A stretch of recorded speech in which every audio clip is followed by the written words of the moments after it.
Salam la famille, j'espère que vous allez bien, nous on va bien. Donc là aujourd'hui on vous propose la recette de mikatia bantam. Mais par contre là j'ai fait avec de la noix de coco sec. Comme d'habitude je fais souvent avec la noix de coco sec. Parce que c'est ce qu'on trouve. Sinon si tu trouves de la noix de coco fraîche c'est compliqué à le râper, tout ce qui va avec. Donc la noix de coco sec facilite tout le monde. Donc voilà, pour la réaliser il vous faudra de la noix de coco sec râpée, de la farine de riz. Par contre, il faudra bien mixer la noix de coco parce qu'elle est trop sec. Il faut vraiment le mixer à vraiment vitesse maximale. Je bug. Donc, comme je disais, la noix de coco elle est trop sec. Si vous ne le mixez pas, vous n'aurez pas du vrai mikatia bantam. Vous allez croquer que des gros morceaux de noix de coco. Donc, il vaut mieux le réduire en purée.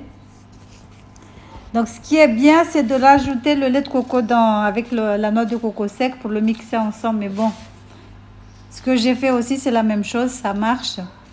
Donc là, on va venir découper des échalotes. Ça, c'est la noix de coco que j'ai mixée. Donc, je rajoute de la ciboulette. Je vais rajouter du persil, coriandre. Ça reste dans les revisites. Mais normalement, la recette originale, on met que du poivre et du piment, c'est tout. Sel, poivre, piment. Mais maintenant, tout le monde essaie de revisiter. On garde toujours la même base, mais on rajoute un petit plus de quelque chose pour changer un peu. Mais vous n'êtes pas obligé de rajouter ce que je mets là en vert. Laissez juste les échalotes, le poivre et le poutou, le piment. Piment Shingazija, on dit poutou. En comoré, on dit poutou. Donc voilà. On va venir ajouter le poivre à défaut de piment. Parce que moi, j'ai pas du piment entier, j'ai que de la pâte de piment. Mais j'aime pas quand c'est de la pâte de piment. Donc là, je rajoute la farine de riz.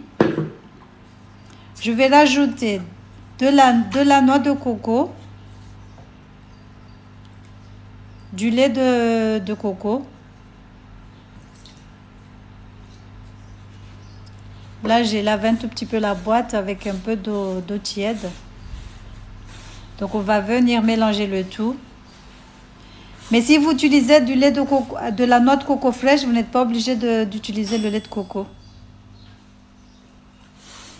Donc là, il faut bien mélanger. Si vous arrivez à former une boule, c'est que la pâte est prête. Si vous n'arrivez pas, il faut rajouter encore un tout petit peu de lait de coco. Je dis bien, on rajoute le lait de coco si vous utilisez de la noix de coco râpée sec. Mais si vous utilisez de la noix de coco fraîche, vous n'êtes pas obligé d'utiliser le lait de coco. On est bien d'accord. Donc là, maintenant, on va venir façonner les bantams. Ça fait 100 ans que je fais des bantams, mais que je n'arrive toujours pas à former ça. Vous trouvez que c'est normal? Je sais tout faire, sauf façonner les bantams. Ça, c'est zéro de chez zéro. Je suis nulle, archi nulle. J'arrive pas et pourtant, je fais tout le temps. Mais bon, quand ça veut pas, ça veut pas. Donc voilà, il faut venir façonner comme vous voulez. Sur du papier cuisson ou sur des feuilles de bananier. On va le retourner histoire de finir la finition. De voir s'il y a un petit truc raté, vous le refaites. Voilà, en fait, c'est ça. Et je ne sais pas pourquoi j'arrive pas à les faire. C'est trop bizarre. Que j'arrive pas à façonner les bantams. Mais moi, je suis choquée. Je comprends pas. Regardez.